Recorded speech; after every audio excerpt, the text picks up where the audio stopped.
How much does machine translation affect the interpreting industry at all yet? A few years ago, there are some companies who want to develop their AI translation, AI interpretation technologies, and they were competitors at that time for us. Mm-hmm. After the years, and the clients found that they not so well as imagined, and now they prefer to use the human beings. I also use Google Translate and Lingui DeepL For translating? Yeah, for translating. Sometimes they can help me because some articles they can translate to not bad, and then I can edit. I can edit the article, the translated works, and I can save lots of time. Yeah. My agency has developed their own machine translation program a few years ago, so we use it quite a lot now. Mm-hmm. But usually machine translation will come and then the translator will first look at it and edit it, and then I will look at it and edit it again. Mm-hmm. So they're still including the translators in the process, which is nice because they have a job and money to do, but it also feels a little bit pointless now because I have to edit it anyway, and I could just do it from the start, I guess, and save money. And how do you think about the translation of the machine? They're getting pretty good. I mean, there's definitely things that they struggle with. I translate a lot of contracts, for example, so in contracts you have a lot of repeating terminology, and often machine translations will kind of translate the word differently in each occasion. So there's not a lot of consistency in terminology for machine translation, for example. But generally they're getting pretty well developed, and I do think they are a pretty big risk for translators generally, especially in more technical fields. I think in literature translation they can't fully take over the jobs yet, but in other fields it's not a great time to be a translator. Yes. Yeah. I agree. Totally. So Stella, how many languages can you speak? That really depends on your definition. Yeah. I'm fluent in Estonian and English, but I've studied a lot of other languages. So I know quite a bit of German, quite a bit of French, quite a bit of Turkish, some Arabic. I also studied Latin in university and some Russian. Wow. Yeah, but I'm not fluent in any of those languages. So you can identify that when I speak in English, my English is sometimes with German accent. Yeah, I can hear it sometimes. You have a bit of a German accent. So I can understand Germans' English very well because they speak English in German accent. I can tell, yeah, you listen to a lot of German people. Yeah, and it's also very difficult to speak English after you've worked for several weeks between German and Chinese. Yeah, the languages get kind of mixed up in your brain because now I live in Turkey at the moment, so the main foreign language that I use is Turkish. And so if I need to speak German or French with somebody, it's all the Turkish words are just coming up into my head and getting all mixed up, and then I can't speak anything. Yes. And after 2 weeks with German and Chinese, the first hour to speak English is very hard for me. I cannot remember the words, or sometimes I just respond in German. It's so funny how brains work. Yes. And is that common in your classmates to speak more than 3 languages? In Estonia, yeah, it's very common because we all speak Estonian. We all have to study some Russian at school. We all are generally pretty good at English, and in most schools you also have to learn like a third foreign language, German or French or Swedish or something.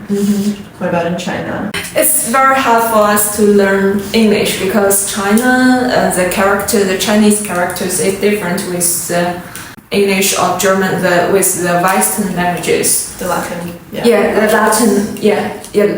the Latin alphabets, and China is also very big, and we speak the same language in one environment. It's not like in Europe. In Europe, with different languages, it can be bilingual. But in China, most people also bilingual, dialect and Mandarin. Yeah, and we also learn English at the middle so school. everybody does speak some Mandarin usually? Yeah, nowadays, yes. Do you study it at school? Like it's part of the curriculum for everybody? We use dialect with family members. And the dialects in different parts of China are very different. In North China, normally we can understand each other, but in terms of dialect in South China, it's totally different. I cannot almost nothing.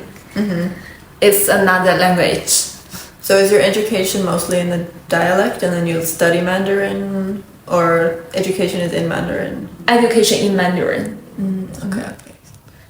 So some words in dialect we don't know how to write. We just It's just spoken. Yeah. Okay. Yeah. But some dialects, like the South China dialects, they have their own words, their own pronunciations.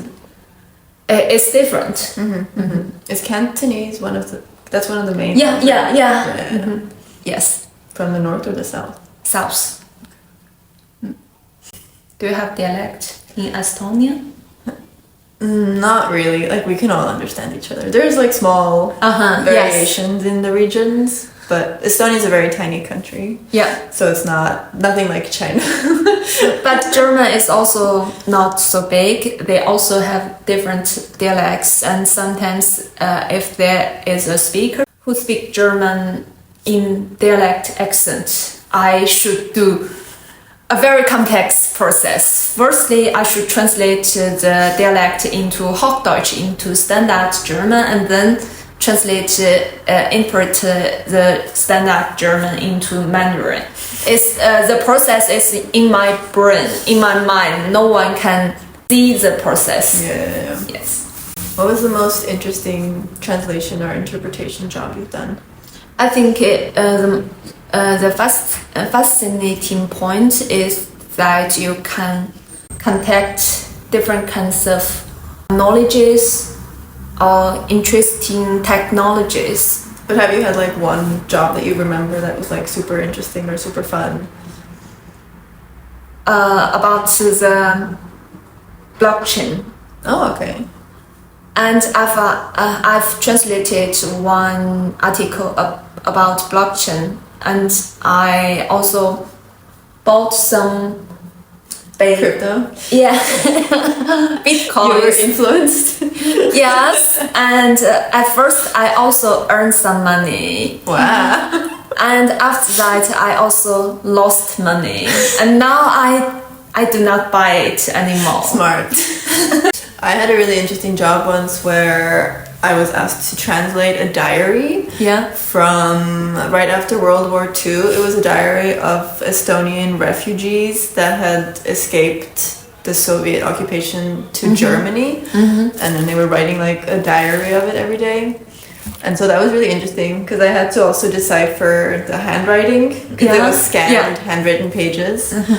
And because it was kind of old language, then there was also like words that were different from what we use nowadays and things like that. Like different vocabulary, kind of like more archaic, more old-fashioned. Because it was from the 1945, 46. And that was just a really interesting job, learning about like daily life of Estonian refugees in Germany. Yes, you can know lots of interesting things through work, through translation and interpretation. Through interpretation, you can also meet different kinds of people. Yeah, that's true. I don't really meet people through translation.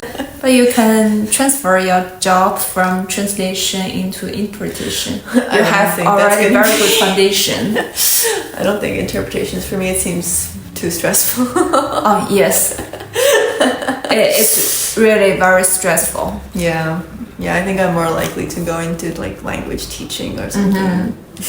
Find something you like, you love, and and make that your job. Yeah, That's the goal. yeah, and make money through it. Yeah, we love to make money. That's why we're in this very rich industry. Yes.